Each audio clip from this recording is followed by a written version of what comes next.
So I have people literally sit down in a chair, and initially they can use their hands to help themselves get up. Sit down, get up, sit down, get up. That works on their quadriceps, it works on their glutes, it works on their core musculature. And it really, truly does functional movement.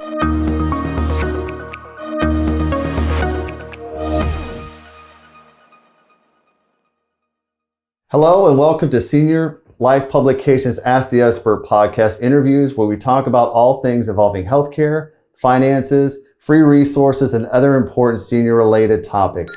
Hi, I'm David Moss, publisher of Senior Life Publications, which is a free resource you can find throughout Tampa Bay.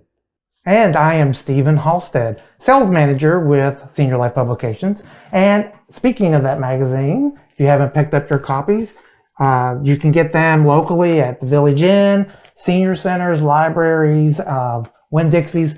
You know where to find them. Just go out and pick one up and check out what we got going on this month. I'm excited because today we are here with Dr. Hiltz. He's with Optum of Pasadena, and he is an osteopathic physician. Welcome to the podcast. Thank you very much. I appreciate it. You're welcome. Nice to have you here. Oh, it's great to have you here. So tell us a little bit about what you do and how long you've been doing it. Okay, very good. Well, I'm a board certified family practice doctor. I've been in this office in Pasadena here for almost 14 years now. Wow. We take care of as many things as we possibly can for our patients. We focus on seniors, so the vast majority of our patients are over 65. My oldest patient is 105 presently. Bless. Exactly. We focus on, primary care here. We try to take care of as many things as possible, for our patients, and coordinating their care and trying to keep them as healthy as we can. Fantastic. So what would you say would be one of the biggest, I hate to say issues, but one of the biggest reasons people come to see you? The most common reason people come to see me is for routine visits. You need to check on your blood pressure, watch your diabetes, make sure your lung function is doing okay. We look at it as preventative maintenance. So, right. We're doing preventative visits. The vast majority, the small minority, are someone that's really sick. Right. They had a fall, they have a bronchitis, they've hurt themselves, one of these things. So we really are seeing people soon, seeing people earlier than they have to come in. We like to see them sooner so we can try to catch things before they're developing or as they develop, right, to try and keep them healthy. So has that the pandemic created a problem with people actually doing that thing, getting out there and actually doing routine Be more checks? proactive with their health. Yeah, it's been challenging. Initially, whenever a year ago now, we're looking at right, March of 2020, people were very reluctant. We didn't have as much information. We actually stopped seeing people for these preventative things for a period of time. I think our office was only down about 6 weeks, or some places were longer, but we were fortunate that we have the size and the ability to keep people safe, so we started getting people back in as soon as we could. It certainly initially was a challenge. Now we have our practices, our safety measures in place, all the things, and myself and all my staff are all vaccinated, so that certainly helps, right, with ensuring safety for our patients. But people are really back. I have some people who are reluctant, and if that's the case, we do offer video visits for our patients, so we're doing some of that. But what I find is a lot of times the video visits aren't enough. You can only see so much through the phone. You can only see so much through the computer. Sure. You really can't. I like to get my hands on people and make sure that sometimes people may be tempted not to tell all of the truth for what's going on with them. It's easier to see those things in person and, sure, and pick up those things. So we're back to right about, I would say 99% back to doing the prevention that we were prior to the pandemic. Awesome. Yeah. What are some of the other preventive medicines, or I guess some of the procedures that you would suggest to some of the seniors who do come see you, Dr. Hiltz, about some of the different things? Now with COVID throwing a curveball into that, I know that you were always trying to do that before, but what are some of the different twists and turns that you had to go through that you find now that you're trying to get this out to seniors more often? I would say probably the biggest challenge that I see day to day is my people who used to be so active and exercising are having challenges. They don't feel safe going back to the same facilities.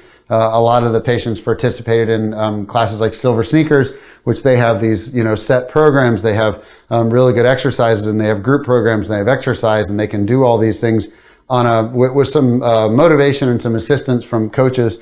And that has largely gone to the wayside. A lot of my patients don't feel safe going back into a gym setting because of the proximity to other people, of people tendency not to wear masks when they're exercising, Right. especially people that are younger, but their seniors are around them in the gym. You don't get to pick who you're working out with. Sure. Yeah, and it's a so problem. that has been a real big challenge. I've been trying to encourage alternate exercise techniques and alternate exercise venues and avenues and things.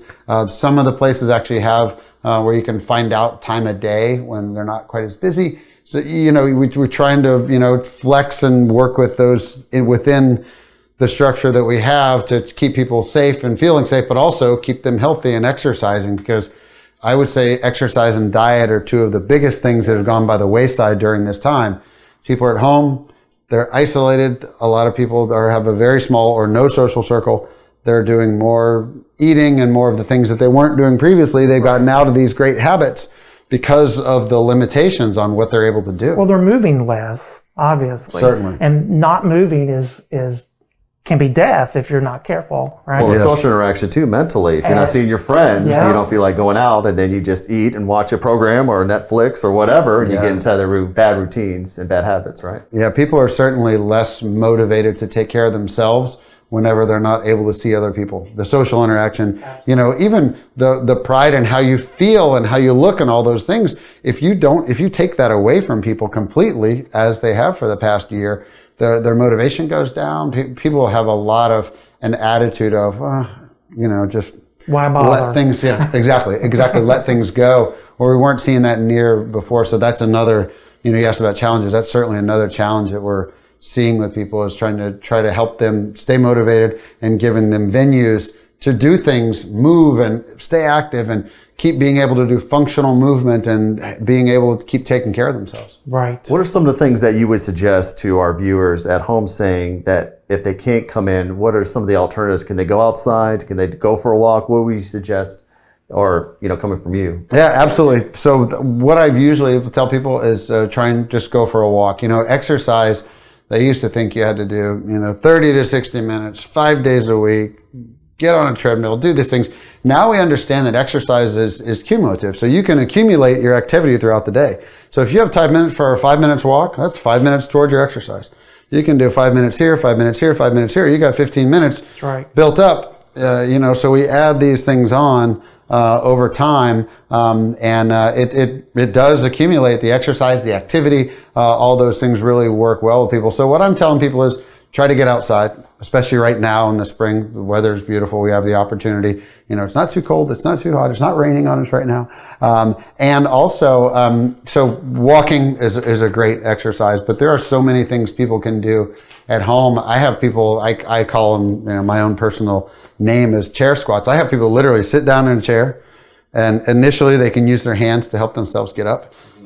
Sit down, get up, sit down, get up. That works on their quadriceps, it works on their glutes, it works on their core musculature. Amazing. And it really, truly does functional movement. What's more important than being able to get up out of your chair or off of a commode or off of the side of the bed, maintaining your independence and doing that stuff. And then doing that, people get stronger. Then they can start going hands-free. They can get really exciting and do one leg at a time. There's so many variations to those things that we can do. Balance and all that obviously comes all that together. All those things, and it's a makes a lot of very sense. simple thing. It's sitting down in a chair, not getting yourself comfortable, and rising back up, and sitting down and rising back up. And by doing that, you're using all these muscles that are so important to maintain function and independence for people. And it's not the same as a gym exercise, but it's safe. You're at home, and you can always work towards that. In our magazine, if you pick up one of the copies, they actually Optum has their own a virtual activity calendar in the magazine where you can look through and see the different things that are advertised on there. So that's another thing that can help people at home. So there's yoga, all sorts of different kind of activities Yeah, and things that you can look into. Right. So Very good. That's huge.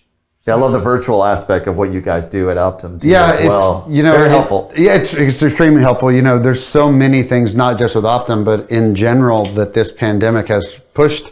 And it was virtual physician visits, people working from home more, but also it really pushed virtual fitness. Right. Now you can't find exercise equipment for at home. You can't find it. They can't make it fast enough because everyone's buying it and using it. And they took that another step further, and people were already doing these virtual classes virtual yoga, virtual, exercise classes in home. And they've accelerated all those things to now everyone is offering that. Our company Optum offers it. Everyone seems to have those offerings for people to be able to exercise effectively and safely at home during this time whenever it's not necessarily safe to be everywhere. So it's a good thing. Great convenience. Yes. Yeah. And so even though we're in a pandemic, some really good things have come out of it, honestly. We've had to change the way we think and the way we do things.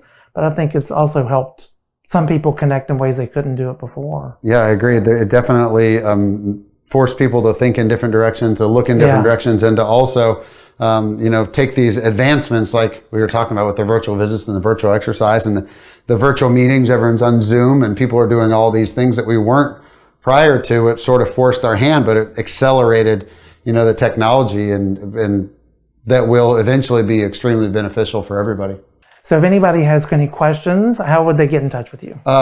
Easiest way is to call our office number at Optum Pasadena. That number is 727-343-6119. That's our personal office as far as questions about appointments, getting established, the things that we offer, all those things. It's the easiest way is to go through the phone.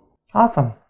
Well, thank you so much, Dr. Hiltz, for joining us. And thank you for joining us, too, as well. If there's more information you'd like to find out about Dr. Hiltz and Optum in general, please go to Senior Life Publications at our website, seniorlifepublications.com, or you can find one of our publications at a nearby village inn, or you can contact me directly. My name is David Moss, publisher again of Senior Life Publications. My phone number is 727-430-5180. If you like a free subscription, please give me a call. And also, if you'd like to find out more information about this and other podcasts, please go to Ask the Expert Podcast on YouTube and hit and like that subscribe button. Thank you for joining us and have a great day. Goodbye.